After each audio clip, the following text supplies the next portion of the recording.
A ver, Lorena, Sí, maestra Lorena, creo que ya estamos transmitiendo en vivo. Vamos a dar unos segundos en lo que se estabiliza la transmisión. Okay. Espero que por allí sí se esté viendo en el Facebook.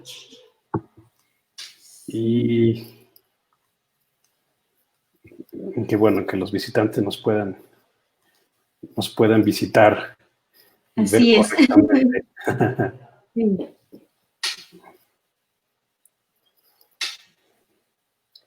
Pues sí, Lorena, como te comentaba, bueno, es un tema muy, muy importante actualmente. Creo que se vino a complementar o más bien a agregar este tipo de obligaciones para el patrón en tiempos de pandemia. Entonces creo que bueno, es muy importante tenerlo en cuenta en estos momentos, ¿no? Creo que me incluyo, mucha gente tenemos ahí algunas dudas sobre su aplicación y alcances, y qué bueno que nos puedas acompañar para que nos platiques en qué consiste esto. Bueno, para las personas que nos estén acompañando en estos momentos, tengo el honor de que nos acompañe, tenemos el honor de que nos acompañe tanto al Colegio de Abogados de Dolores Hidalgo, en conjunto con ILAO Capacitación Jurídica Virtual. Tenemos aquí el honor de platicar con la maestra Lorena Mendoza, bueno, su currículum es muy amplio, pero brevemente podemos mencionar que la maestra Lorena es maestra en administración organizacional, tiene ya 33 años de experiencia en cuanto a lo que su profesión le indica. Ha trabajado con empresas de calzado, con empresas del sector automotriz, con empresas también de entretenimiento, vaya, muchas empresas con las que he estado ya colaborando. Como académica tiene más de 23 años de experiencia, en la Universidad de Guanajuato, en la Universidad Iberoamericana León, en la EBC León, en la Universidad Landívar de Guatemala, en la Universidad Mesoamericana, entre otras, ¿no? Lleva también más de 15 años impulsando emprendedores en MIPYMES, en diversos parques tecnológicos. Ella es comunicóloga de profesión y bueno, y sus azares de la vida nos ha llevado por estos temas del emprendimiento y la consultoría. Maestra Lorena, un placer tenerte con nosotros y de veras que es un tema súper importante y estamos muy, muy contentos que nos puedas ahí dar un poco, más bien mucha de la información con la que tú cuentas. Y pues bueno, cuando te preguntamos el título, dijimos 10 acciones que debes saber o implementar para cumplir con la NOM 35. Pero me incluyo, maestra Lorena, me gustaría que nos dijeras en qué consiste la NOM 35 a 35 grandes rasgos y poder tener claridad de ante qué estamos hablando, maestra. Claro que sí, Efraín, muchísimas gracias y al contrario, un gusto el poder compartir la poquita experiencia que tengo en este sentido, porque bueno, es un tema nuevo estamos hablando del 2019 en realidad a la fecha. ¿Y qué es la norma 35? La norma 35 no es más que un conjunto de acciones que la Secretaría del Trabajo y Previsión Social solicita a todas las empresas para evaluar, para analizar y para identificar lo que se le llaman los factores psicosociales dentro de cada centro de trabajo. Esto, dices, híjoles, es un nombre tan amplio que todo esto que implica, ¿no? Esto realmente va enfocado a identificar justamente cuáles son las condiciones en las que actualmente está el trabajador desarrollándose y qué tiene que hacer la empresa para mejorarlas y que el ambiente de trabajo sea un entorno que permita el desarrollo personal y el desarrollo de la organización. Ok, perfecto. Maestra, cuando nos referimos a temas psicosociales, ¿a qué nos referimos concretamente? Mira, concretamente van a ser todas aquellas las condiciones que tienen las empresas que pueden llegar a afectar la salud de los trabajadores desde el punto de vista físico, psíquico y mental. Entonces, de ahí que te habrás dado cuenta y creo que todos estuvimos inmiscuidos en escuchar, híjole, ya nos van a evaluar el estrés, ya nos van a determinar si nosotros generamos estrés a los trabajadores. No es tanto esto, sino más bien es identificar justamente todos aquellos factores que dentro de la organización pueden llegar a afectar el bienestar del trabajador en su conducta, en su forma de ser con los demás e incluso hasta en el rendimiento de sus labores. Ok, sí, al final de cuentas, supongo yo, quiero entender que pues el estado anímico del trabajador, sus condiciones en el ambiente laboral, pues son clave, ¿no? Para el rendimiento como trabajador, ¿no? No es lo mismo que esté sujeto desempeñándose en un ambiente bajo mucho estrés o en un ambiente pues más tranquilo, de más liderazgo, ese tipo de cosas que finalmente influyen en el desempeño, ¿no? Y en la productividad. Es correcta tu apreciación, justamente de eso se trata la norma, de que toda empresa en cada centro de trabajo que tenga identifique si la relación con el jefe es favorable para lo que se espera de su trabajo, si la relación con los compañeros es positiva y que genere bienestar dentro del trabajo, si las condiciones incluso de luz, de ruido, de la maquinaria, etcétera, etcétera, son favorables para el desempeño correcto de sus labores. Hasta eso. Oye, maestra, en estos tiempos de pandemia, pues creo que es muy vigente preguntar sobre este tipo de norma, ¿no? Digo, todos de alguna forma estamos estresados, aunque estamos confinados, finalmente los que hacemos home office, los que tuvimos la fortuna de poder hacer trabajo en casa, pues al final, digo, vivimos bajo un esquema de estrés, ¿no? Por muchos motivos. ¿Cómo se relaciona esta NOM 35? O más bien, ¿qué aplicación tendría después de superada esta pandemia?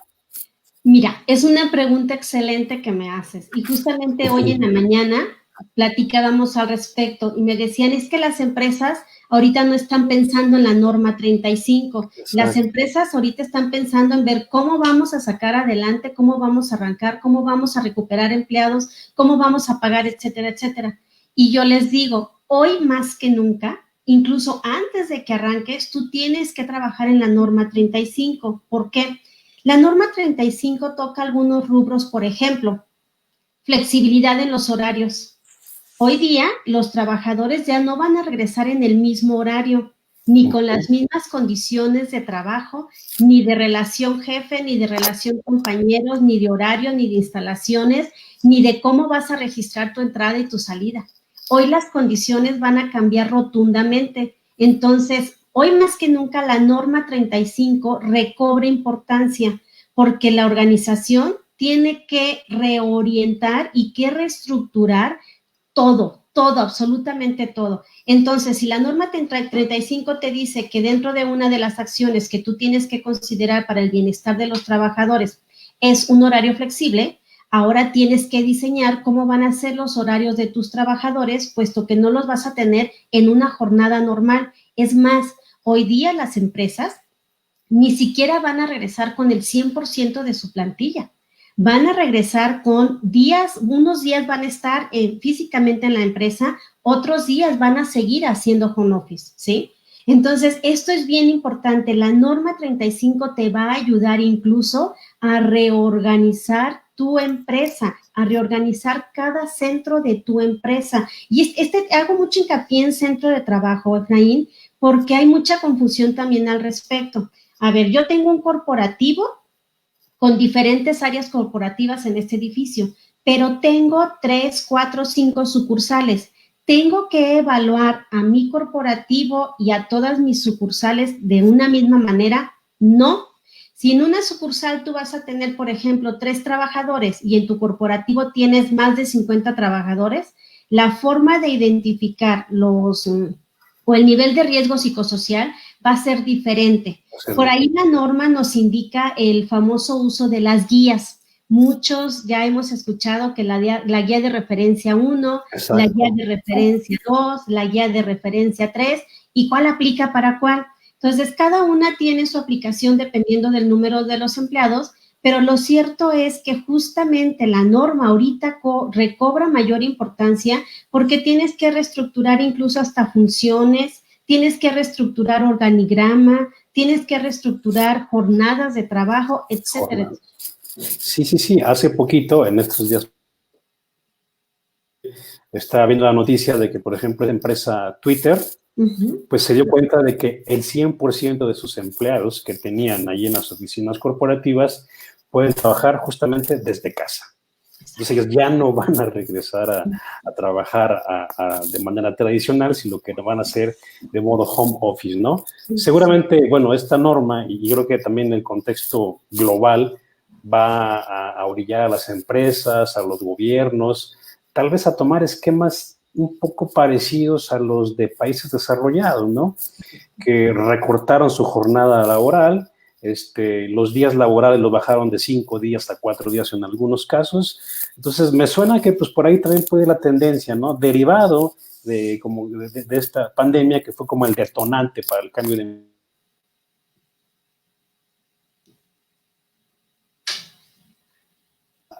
ayudar a que eso pase, ¿no? Sí. Pero bueno, oye, hablas mucho de corporativos, de empresas que tienen muchos empleados, y eso seguramente la pregunta que muchos tendremos es, bueno, ¿esta norma 35 aplica para cierto tipo de empresas? O sea, si tienes de 50 en adelante, o si me aplica si solamente tengo yo un solo empleado. Aplica para todas. Por ejemplo, tú como consultor, si tú tienes un asistente, tienes que cumplir con la norma 35. La metodología es diferente en función de tu trabajador. Si tienes de 16 a menos de 50, es otra metodología, no la metodología, sino más bien otras herramientas de las cuales te vales para hacer el diagnóstico. Y si tienes más de 50, es otro tipo de herramienta que la misma norma te la da, ¿sí? Entonces, pero aplica para todas las empresas, ya sean públicas, sean privadas, o incluso por ahí también hay la inquietud si las asociaciones civiles, por ejemplo, todas estas organizaciones que atienden personas discapacitadas o que no tienen un fin de lucro, si también aplica. Sí, claro que sí, aplica para cualquier organización. Cualquier fuente de trabajo. Cualquier fuente de trabajo, cualquier sector, cualquier giro, cualquier tamaño. Maestra, aprovecho para que hacer un breve paréntesis. Un espectador nos pregunta, José Francisco Sandoval Villegas, ¿cómo deslindar causas de estrés para los trabajadores internas y externas? Es decir, el trabajador puede llegar ya estresado a trabajar por condiciones externas desde la casa, ¿no? ¿Hay manera de que el patrón pueda deslindarse de esas causales? Sí, la misma metodología que te propone la norma es un cuestionario muy concreto en donde todo se centra dentro del centro de trabajo. Cuando tú detectas, cuando tú ya haces la evaluación de qué está sucediendo en el centro de trabajo, vas a identificar que cierto trabajador tiene altos riesgos psicosociales que los está demostrando incluso en el día a día ahí. Como adicional, tú tienes que desarrollar una herramienta a través de una entrevista personal para que logres detectar justamente si son factores internos o si también tenemos factores externos que están impactando en el centro de trabajo. Ok, si es un estrés generado dentro de la fuente de trabajo o si es un estrés importado desde la casa, ¿no? Correcto, correcto. Okay, perfecto. Entonces, podemos decir que esta norma sí trata de atacar de alguna forma el estrés del trabajador. Sí, pero más bien va orientada hacia atacar los factores que generan el estrés. ¿Qué factores contempla la norma? Cargas de trabajo, control sobre tu trabajo, qué tanto tú puedes tomar decisiones en tu trabajo o depende 100% de tu supervisor o tu jefe. También qué tanto es la relación familia-trabajo. También contempla todos los factores que considera la parte de capacitación, contempla lo que es toda la toma de decisiones, la comunicación, el liderazgo y la relación jefe y relación compañeros. Entonces, analiza estos factores y estos factores justamente son los que, dependiendo de cómo se den en cada organización o cada centro de trabajo, van a generar factores como el estrés, como el famoso moving, que es yo les digo, es el bullying laboral. El bullying. Lo que es el burnout, que es el que tú estás dentro de un ambiente agresivo y hasta tú te vuelves agresivo y ya no te das cuenta y ya estás bomba del ambiente. Es el agotamiento laboral, ¿verdad? El agotamiento laboral, sí, pero un agotamiento ya con cierto grado de agresividad. Y toda aquella problemática organizacional. Por lo tanto, entonces, dentro de ello también se genera un estrés laboral. Entonces, no nada más atiende el estrés laboral, sino toda la problemática derivada de la organización que se tiene. Ok, vamos a suponer de que en determinada empresa ya se identificó a un trabajador con estrés, digamos, severo. ¿Cuál es la responsabilidad o qué es lo que debe de hacer el patrón? El primer paso que tienes que hacer es, si la empresa tiene servicio médico, canalizarlo con tu servicio médico. Si la empresa no tiene un servicio médico, canalizarlo al servicio médico, llámese IMSS, ISSSTE, lo que sea. Y si no, a un servicio médico privado, ¿sí? Ya dependiendo de las circunstancias. Para que sea el médico quien determine clínicamente cuál es la condición de estrés del trabajador. Y a partir de ahí corre todo el proceso para que canalicen al trabajador acorde a lo que el médico general o el médico familiar determine para saber si fue causa del estrés laboral o si hay una combinación estrés laboral, estrés familia o entorno externo del trabajador, o identificar realmente si es incluso una situación clínica, ¿sí? Ahora, aquí hay una situación también importante. La norma nos ayuda o nos invita a que determinemos cuáles son los factores psicosociales que están afectando a la organización, pero también aquel acontecimiento traumático severo. Y ese es bien importante. El acontecimiento traumático severo lo tiene que identificar todas las empresas, desde aquella que tiene un empleado hasta la que tiene más de 50. ¿Y a qué nos referimos con el acontecimiento traumático severo? Que no es más que el haber vivido o el haberte expuesto dentro del centro de trabajo algún hecho en donde tú estuviste a punto de tener la muerte o corriste un riesgo grave en tu integridad, pero tú, o incluso que tú viviste lo de algún compañero. Y te pongo un ejemplo, y tenemos muchos casos de estos que tenemos que deslindar si es un accidente laboral y además se le suma el acontecimiento traumático severo. Estamos en una fábrica y resulta que yo veo que uno de mis compañeros sufrió se cortó un dedo con una máquina.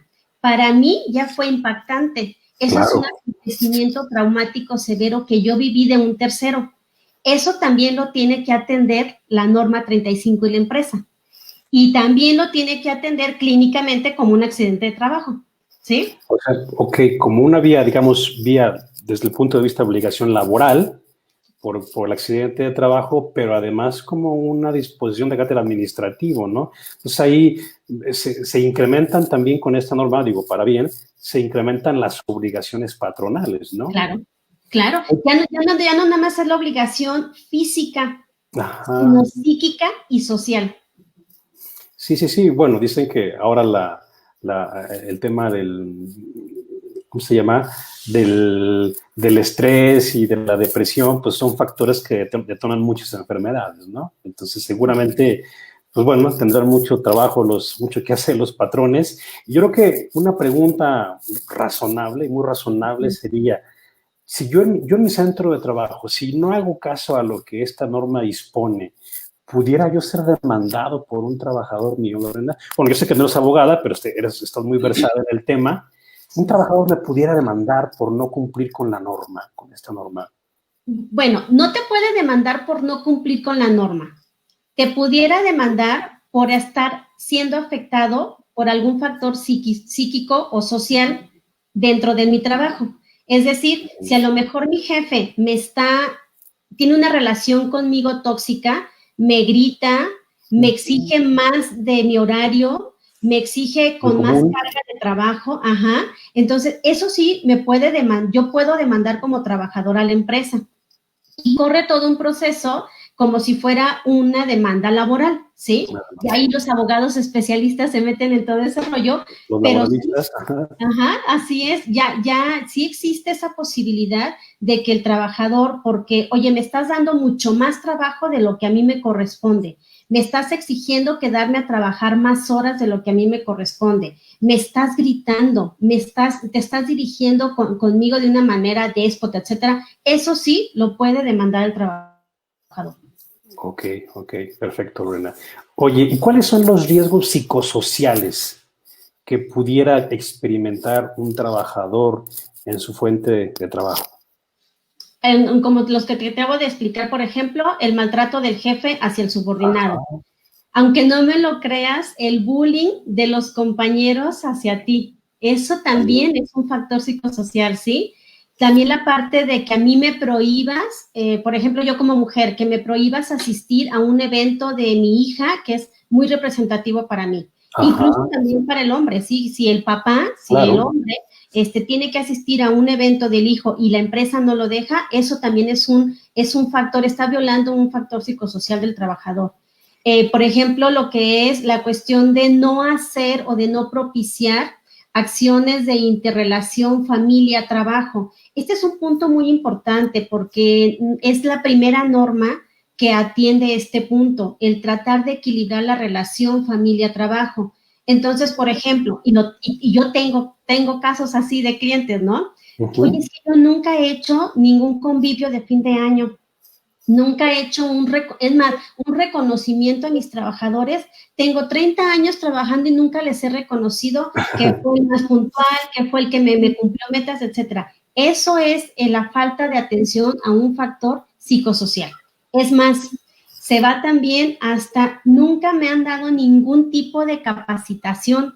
También eso es dejar de atender un factor psicosocial. Okay. Desinterés. Desinterés por los trabajadores, ¿sí? Incluso toca por ahí que es complemento de lo de la norma, creo que la norma 219, que es lo de la Comisión Mixta de Seguridad e Higiene.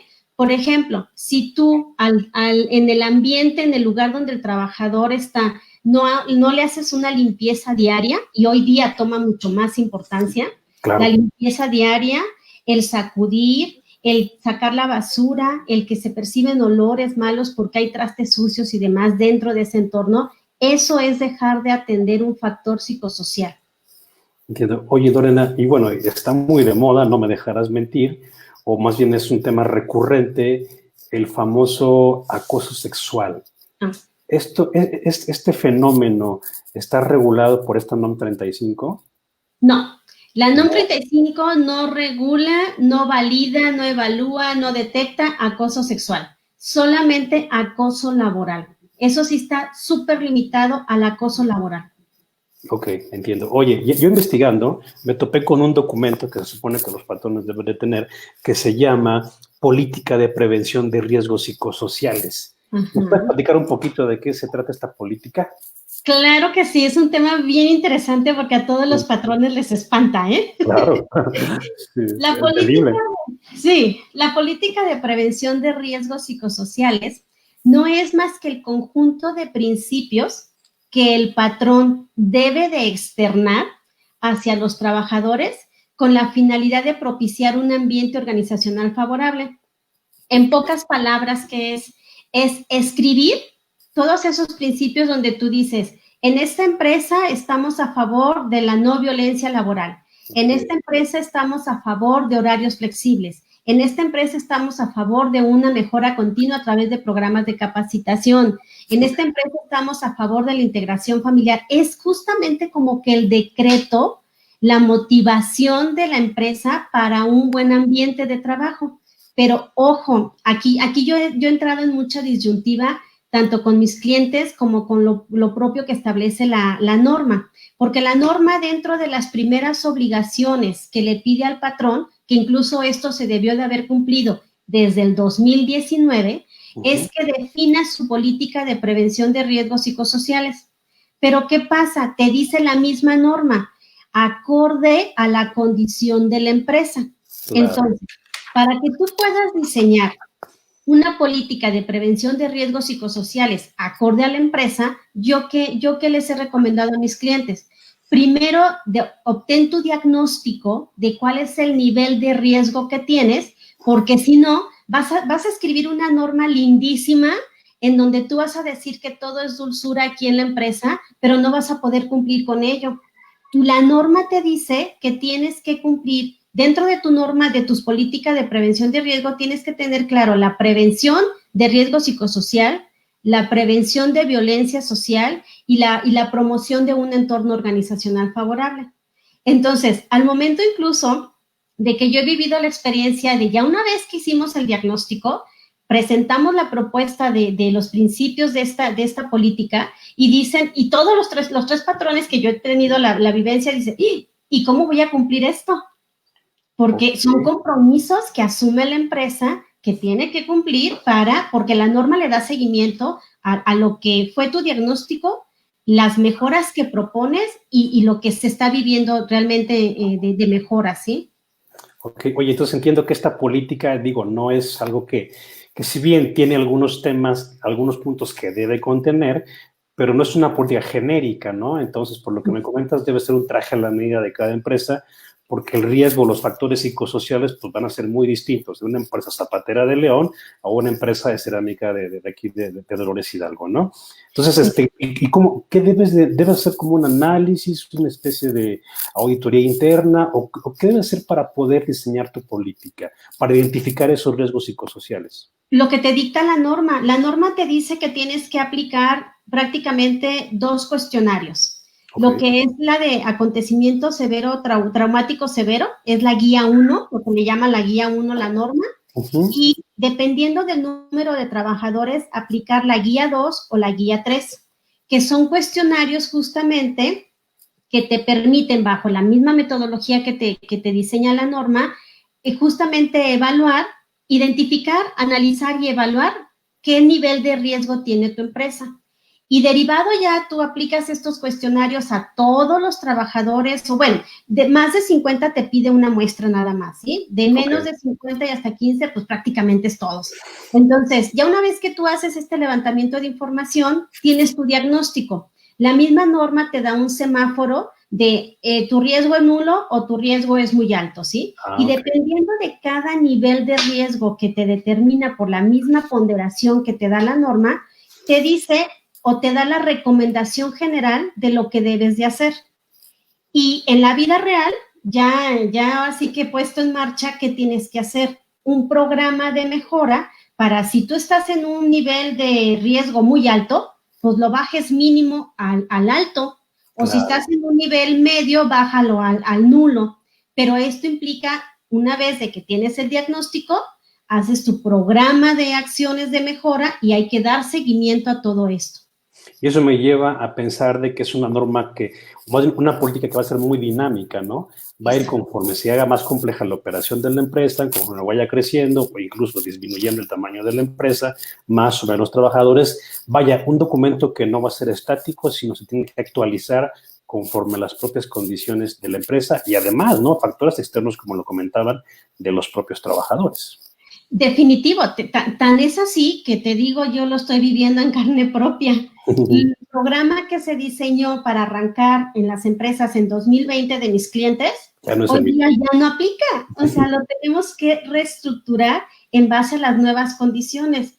Número de trabajadores, ¿sí? Condiciones físicas, instalaciones, desde las cuestiones de salud. Ahora los requerimientos son muy estrictos desde que vas a entrar a la empresa hasta que te vas de la empresa. ¿Sí? Es más, incluso algunas empresas hasta fuera de la empresa. Hasta fuera de la empresa. Exactamente, sí. Entonces es tan dinámico como siempre debe de ser dinámica una empresa. Lorena, hay una pregunta muy interesante que de veras no quiero dejar pasar. Dice, ¿hay dentro de la norma o alguna otra norma algo en el sentido de que el trabajador hacia el patrón, es decir, que el trabajador intencionalmente o de manera negligente provoque el estrés al patrón? O sea, los temas invertidos. Déjenme decirles que las noticias es que no. Que no, el patrón se aguanta. Curiosamente, por ahí en algunas de las charlas que hemos tenido de todo esto, les digo, no hay una norma que proteja a la empresa del bullying de los trabajadores, ¿sí? No lo hay. Es más bien de protección hacia los trabajadores y no hay ninguna protección hacia el empresario, hacia el jefe. El patrón tendría que aplicar la ley laboral para ver si identifica alguno de los supuestos de causales de sanción o de rescisión sin responsabilidad para el patrón, ¿no? Sí, incluso fíjate que por ahí hay una norma que si no me equivoco es la R025, que nos habla sobre la igualdad y la discriminación en el ámbito laboral, ¿sí? Pero es del patrón al trabajador y no del trabajador al patrón. Sí, oye, Lorena, también, esta norma supongo que la autoridad, en este caso es la Secretaría del Trabajo y Previsión Social, sí. Aquí en Guanajuato tenemos la subsecretaría, ¿no? Sí. En Guanajuato, esta me va a estar a mí revisando a mi patrón, digo, me puede caer una auditoría a mi patrón, ya sea por iniciativa propia de la autoridad o por alguna denuncia del trabajador. No es auditoría, le llaman visita de verificación. Visita de verificación. Es visita de verificación a través de la unidad verificadora determinada por la Secretaría del Trabajo. La Secretaría del Trabajo, bueno, te puedo decir que antes de la pandemia estaba justamente en el proceso de echar a andar esta unidad de verificación. Okay. Y entonces, quien determine la Secretaría del Trabajo, o sea, los consultores que van a estar reconocidos, porque no son certificados, hay que tener cuidado con eso. Aquellos consultores reconocidos y avalados por la Secretaría del Trabajo para ser parte de la unidad verificadora. Estos consultores podrán, sí, hacerte una visita como cualquiera en ocasiones visita por X circunstancia y podrán únicamente hacerte una verificación. Sobre el resultado de esa verificación se reporta a la Secretaría del Trabajo y la Secretaría del Trabajo sobre ese dictamen estará determinando si hay multas administrativas o multas económicas. Ok. Oye, Lorena, tengo otra pregunta por aquí del foro. Dice, tengo entendido, si bien que la policía y tránsito se consideran empresas, ¿qué pasa con las empresas, con las personas que trabajan allí? Cuando ven, por ejemplo, la muerte de algún compañero de trabajo o que participa en alguna balacera. Eso ya lo tocaste un punto relacionado casi al principio de la plática, pero para este compañero que nos hace la pregunta, me gustaría que nos volvieras a contestar qué pasa cuando un trabajador es partícipe de un evento traumático, en el caso de la policía o tránsito, o allá es que luego les echan el carro encima, hay balaceras y les toca conocer todo tipo de cosas a los cuerpos de seguridad. Sí, mira, de hecho es una gran disyuntiva que sale en todos los foros. ¿Gobierno está obligado a cumplir con la norma 35? Sí. Luego, ¿qué pasa con estos trabajadores que en la calle, ojo, eso es bien importante, en la calle sufren algún acontecimiento traumático severo derivado de su trabajo? Como no es el entorno de un centro de trabajo, o sea, el centro de trabajo de un tránsito, de un policía, ¿cuál es? Las oficinas, ¿no? Bueno, pero también la calle, ¿no? Está la mayor parte del tiempo.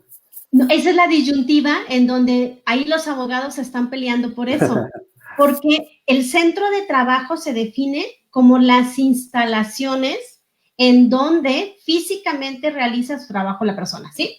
¿Qué pasa cuando el policía? Su trabajo es allá afuera, pero allá afuera es un entorno que no controla la policía, no controla tránsito, no controla, ¿sí? Entonces, desde el punto de vista de la norma 35, no, ese acto que se vivió allá afuera no lo debe de cumplir.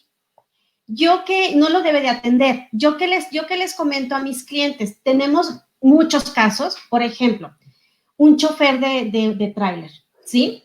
O sea, yo lo contraté, o la empresa lo contrató para que hiciera un viaje de uno de mis clientes a otro cliente de mi cliente, ¿sí?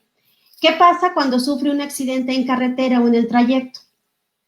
No es mi centro de trabajo, está fuera de mi centro de trabajo. Por lo tanto, no es mi responsabilidad. Pero, ¿qué sucede? Está sufriendo un acontecimiento traumático severo dentro de su jornada de trabajo. Atiéndelo. Es lo mismo como cualquier caso de un accidente de trabajo. Tú como empresa tienes tu seguro, lo tienes asegurado, mándalo al servicio médico que lo dictaminen y que corra todo el proceso que tenga que correr, porque finalmente se va a ir a un acto laboral porque está dentro de la jornada de trabajo. ¿sí? Está dentro de su jornada laboral. Pero es la disyuntiva que están ahí peleándose, ¿sí? A ver, tenemos el caso, por ejemplo, de los distribuidores de motocicletas que van y reparten comida, por ejemplo, de un restaurante.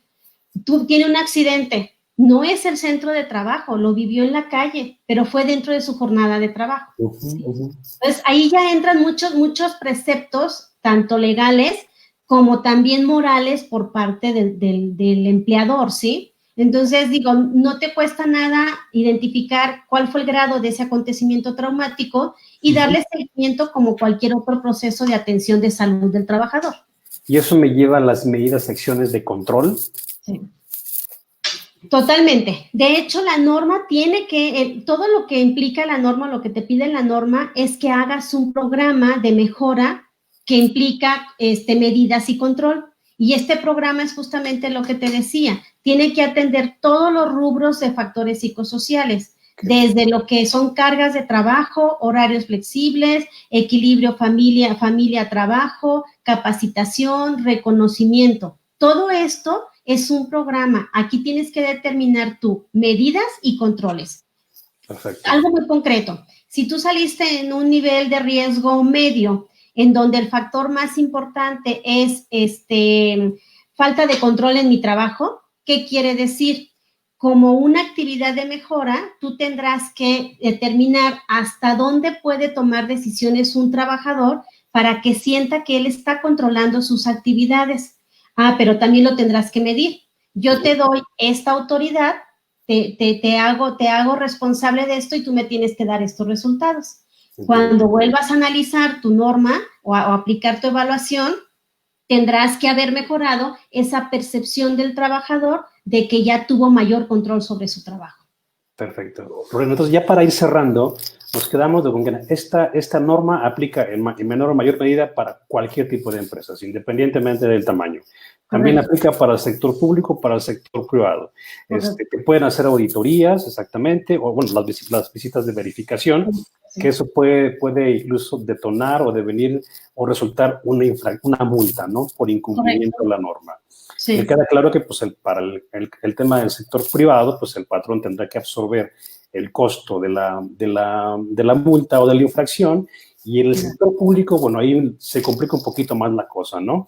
Hasta donde tengo entendido, creo que no hay partidas específicas para pagar multas, sino creo que ahí ya se iría incluso a llegar hasta el patrimonio del servidor público, ¿no? Por una responsabilidad administrativa ocasionada por él o ya sea por una acción o por alguna omisión. Finalmente, en cuanto a las multas, ¿hay algún rango de multas que tengas tu conocimiento de, no sé, la mínima te puedes salir de tantos pesitos o la máxima de tal cantidad? Sí, de hecho la misma norma te lo establece y se apoya en lo que viene en la Ley Federal del Trabajo. Normalmente el parámetro va de 250 veces salarios mínimos hasta más de 500. En números, ¿cuánto es? De hecho, hay una tabla que la misma norma te dice, si tú dejaste de difundir la política de riesgos psicosociales, puede ser una multa desde 4,000 pesos hasta más de 100,000 pesos. Si tú dejaste de hacer la evaluación de factores de riesgos psicosociales, va de 4,000 a 30 y tantos mil pesos. Si dejaste de hacer la evaluación del acontecimiento traumático severo, puede ir de 4,000 hasta 200 y tantos mil pesos. Hay una tabla específica en donde se determina por todo aquello que no cumpliste, cuál es el monto de la multa a la que te puedes hacer acreedor. Te van sumando los conceptos. Sí, así es. Supongo que influye también la capacidad económica de la empresa. Se hace un análisis, es una combinación dentro del número de empleados, la falta que dejaste de cumplir y la capacidad económica, incluso también hasta el número de centros de trabajo. Ok, sucursales o Ok, perfecto. Mi estimada maestra Lorena, pues muchísimas gracias. Creo que fue una plática muy contundente. Supimos lo que teníamos que saber, lo cual era el objetivo. Creo que se cumplió el objetivo. Hubo varias preguntas, lo cual me llenó de gusto que la gente haya estado interesada en el tema. No me queda más que agradecerte a nombre del Colegio de Abogados. Por problemas técnicos, nuestro presidente no pudo estar en este caso presente, y también por el grupo de consultores de ILO Capacitación Jurídica Virtual. Te damos las más enormes gracias, agradecimientos, y espero que pronto te tengamos por aquí de nuevo. Claro que sí, al contrario, el gusto ha sido para mí, la verdad que me da gusto que tengan interés en este tema porque todavía estamos en pañales y hay que trabajar muchísimo y bueno, con todo gusto, hay muchos otros temas que tratar y les agradezco yo. Bonita tarde Bueno, para me voy todos. a tomar la libertad de que si alguien te quiere hacer alguna pregunta en particular, pues por ahí les compartamos tu correo electrónico. Creo que viene allí en la publicidad que estuvimos circulando en Facebook, pero cualquier cosa se comunican con nosotros y nosotros hacemos el vínculo directo en caso de cualquier duda o orientación que requieran por parte tuya. Claro que sí, Efraín, con todo gusto. Y bueno, también comentarles que tenemos por ahí el taller justamente el taller 1, parte 1 de la norma 35, y ya tenemos el taller 2, ¿qué pasa después del coronavirus? ¿Sí? Entonces, ahí cuando quieran lo podemos platicar con gusto. Taller post-coronavirus. Pues por favor nos pasa la información para circularla y va a ver si el público está interesado. Claro que sí, bonita tarde para todos. Muchas gracias. Saludos, que estés muy bien. Bye. Gracias.